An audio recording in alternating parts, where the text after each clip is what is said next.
POBSI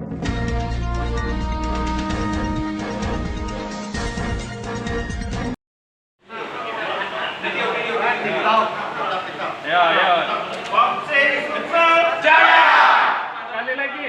POBSI Sumsel Jaya.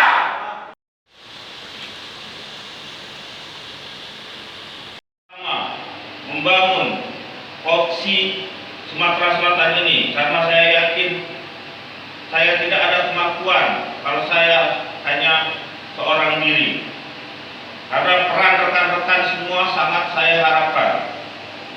Agenda paling prioritas dalam waktu terdekat yaitu meraih prestasi di PON ke-20 Papua dan kita mencari bibit-bibit atlet untuk menjaga prestasi Provinsi Sumatera Selatan.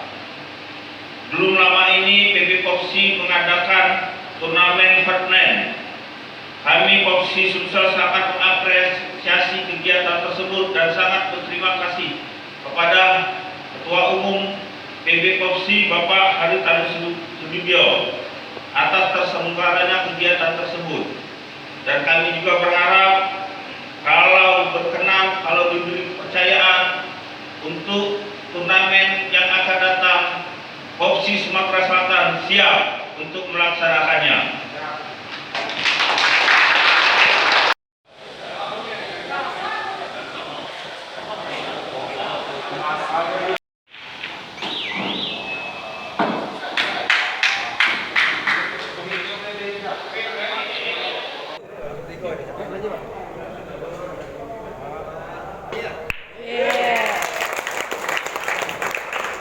Selesai pembukaan pertama yang